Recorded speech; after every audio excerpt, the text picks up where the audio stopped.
talking about, as expected, Canada moving ahead with levies on almost $30 billion worth of goods from the United States. Warren Lovely, as expected. We got a hit back, I guess a lot of people would say. Well, as expected, but extraordinary at the same time.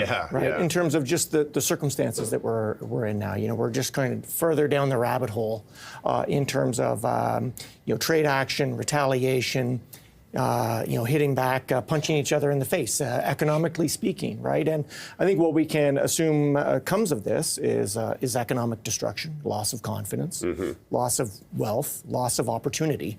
For Canada, also, I think you've heard a lot of Canadians argue for America as well. No one wins in a trade war. I think, again, that's kind of what the theory and past practice tells us. So as expected, and I tend to agree, I mean, you need to retaliate to unfair action.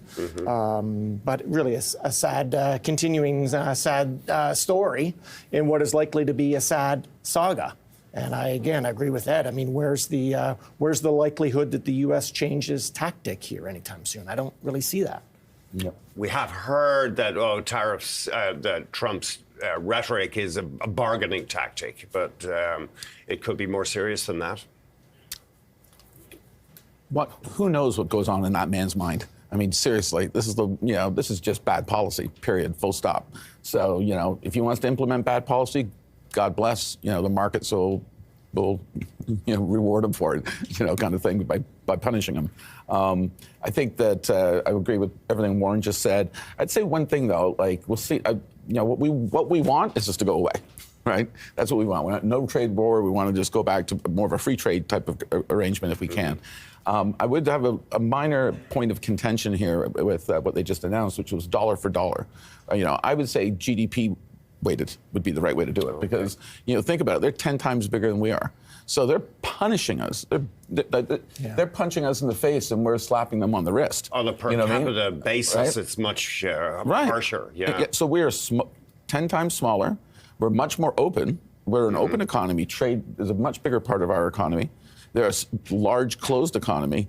If you want to get their attention, I think there has to be a bigger response. That being said, as an initial response, I think it's fine.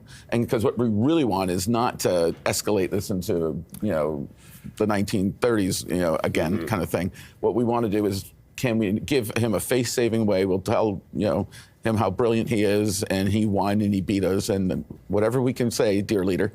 And then, hopefully get back to business as usual. But by the way, even if that optimistic scenario played itself out, and I don't think it will, or might, we'll still always have that threat.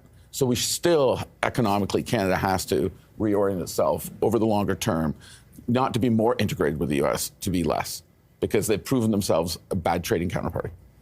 Have we been complacent in economic policy over the past few decades in Canada? For example, our median income now lagging the Americans significantly, it seems. Yeah, I mean, I think whether you want to call it a lost decade or maybe you're invoking lost couple decades, I mean, I think to be fair, you can look back here and go, missed opportunities, significant missed opportunities. We've really put the Canadian economy on a long-term trajectory that's just less competitive, less compelling jurisdiction to do a marginal investment, and we've seen that, the hollowing out of once proud traditional drivers of economic activity. And I mean, you look for proof in the data and you see it manifest, right?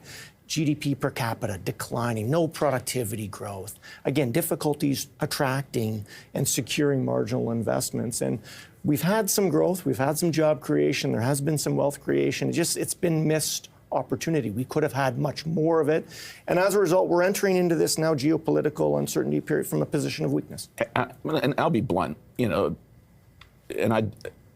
sorry. Finish your thoughts, Ed, if you would. I'll be blunt. The Trudeau era has been about running big deficits for redistributing wealth and, to borrowing from others and not growing the pie. And that's what leads to this kind of situation. High taxes and disincentives for economic risk-taking. Guys, I think we have to jump. Thank you so much for joining us. Ed Devlin, founder of Devlin Capital, senior fellow at the C.D. Howe Institute, and Warren Lovely, chief rate strategist.